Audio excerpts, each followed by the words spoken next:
Weather Project by Zoe Gleeson, Period 6. Have you ever looked up at the sky and wondered how clouds are made and how they are different shapes, sizes, and colors? Well, I'm a meteorologist and was a storm chaser when I was younger and is very educated in weather. Well, there are 10 major cloud types that we can identify. Cumulus, stratus, cumulus, stratocumulus are the 4 clouds that fit into the low cloud category. Cumulus clouds grow upwards and they tend to develop into thunderclouds or cumulonimbus clouds. These clouds look like white cotton balls in the sky and can be called fair weather clouds. Stratus clouds are dark, scary clouds that cover the whole sky. They are grayish, whitish, and sometimes light mist or drizzle of rainfall.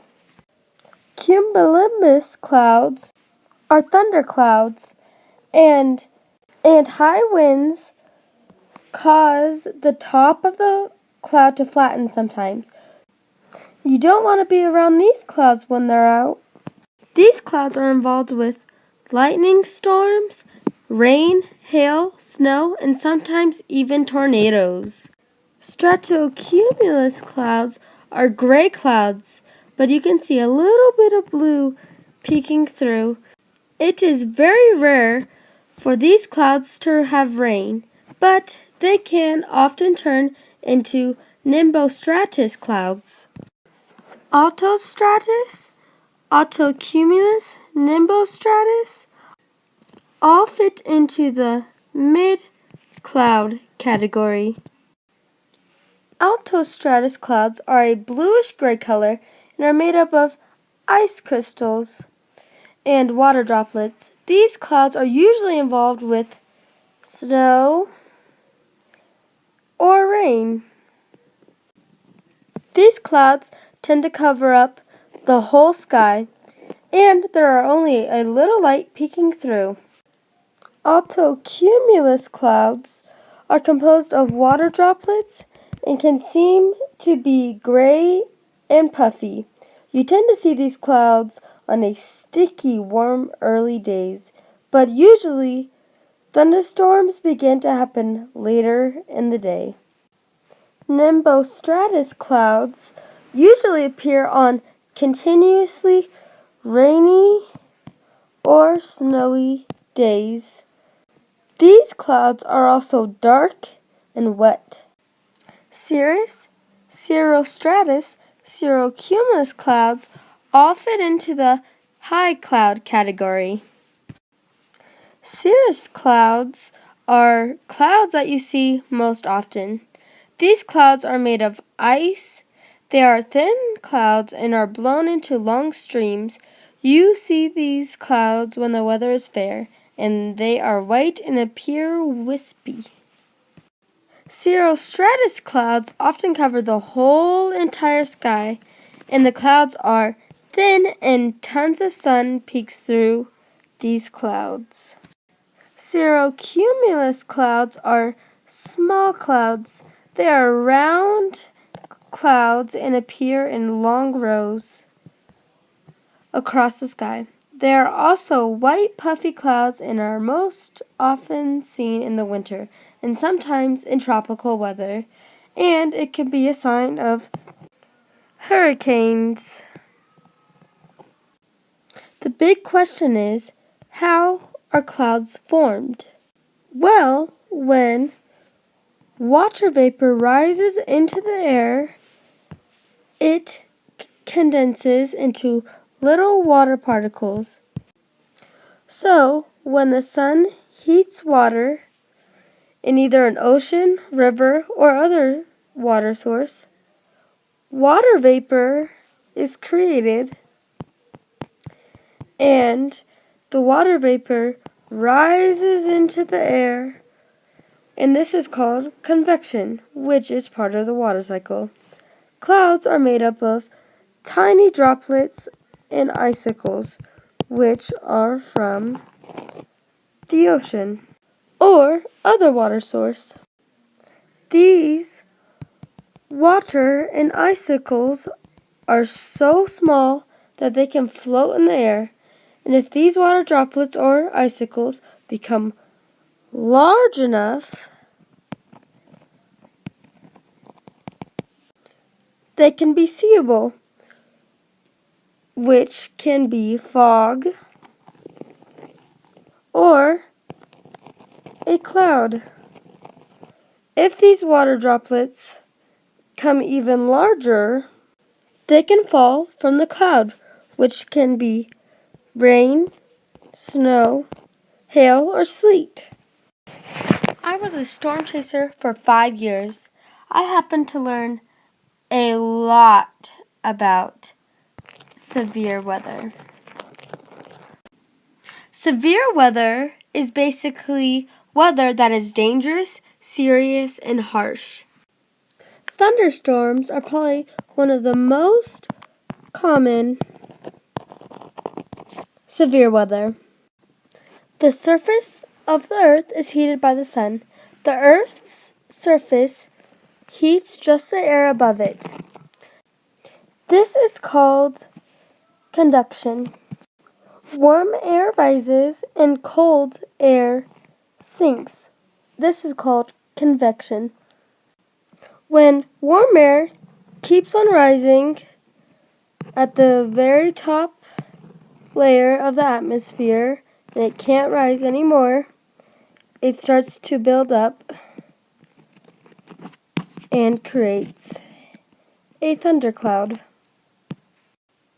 Lightning is formed when, in a thundercloud, tons of frozen raindrops bump into each other as they move around in the air. Then those clashes create an electric charge. The positive charges forms at the top of the cloud, and the negative charges forms at the bottom of the cloud. Opposites attract, so that causes a positive charge to build up beneath the cloud and on the ground or anything sticking up. The ground's electric charge focuses around anything that is sticking up. The charge coming from a thing sticking up eventually connects with a charge down from the cloud. Then that causes lightning. There can be a lot of damage and danger when a thunderstorm occurs. Lightning can kill an average of 80 people and injure 300 a year. There's also heavy rain that occurs during a thunderstorm, and this can lead to flash flood. Flash floods are the biggest cause of death that are involved with thunderstorms. Lightning can also cause fires. Tornadoes are one of the most violent types of storms. Tornadoes has wind speeds up to 300 miles per hour. Tornadoes are rotating, funnel-shaped clouds. Tornadoes develop from really powerful thunderstorms. Tornadoes are highly dangerous. Tornadoes cause damage when they touch down to ground. Tornadoes can snap the tops off of trees, demolish buildings, and blow roofs off of houses. These extremely dangerous storms can happen any time of the year, but usually happen from March to August. The most common states a tornado to form in are Arkansas, Iowa, Kansas, Louisiana, Minnesota, North Dakota, Ohio, Oklahoma, and Texas. Hurricanes are extremely dangerous tropical storms with wind speeds up to 75 to 200 miles per hour and has heavy rain. Hurricanes tend to last up to a week and moves 10 through 20 miles per hour over water. They gather up heat and energy through contact with warm ocean water. The center of a hurricane is called the eye. The eye is the calmest part of a hurricane. Hurricanes rotate in a clockwise direction around the eye. When a hurricane hits land, heavy rain, strong winds can cause damage or even destroy buildings, trees, bridges, cars, etc. The heavy rain can also cause floods. Severe weather is extremely dangerous. No matter what type of severe weather it is, make sure you take it very seriously. Air masses are large bodies of air in an atmosphere that is mostly the exact same in moisture and temperature. Air masses can cover over thousands of miles. Low wind speeds lets air remain stable long enough to take on features in the region. So, when wind moves an air mass, it carries the weather from the source region to a different region. So, when an air mass reaches a new region, that air mass might crash with another air mass that has different weather conditions.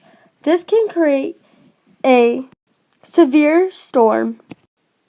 Meteorologists, like myself, can identify air masses due to where they are formed over the Earth. Air masses can also be identified based on whether they are formed over water or land. Continental air masses form over land, and they are dry. Maritime air masses form over water and are humid. Arctic, polar, tropical, and equatorial are 4 different categories of air masses. Arctic air masses are cold and develop in the Arctic areas. Polar air masses form in high latitude areas and are cold like the Arctic air masses. Tropical air masses form in low latitudes. And lastly, equatorial air masses form near the equator and are very warm. Website citations. Image citations.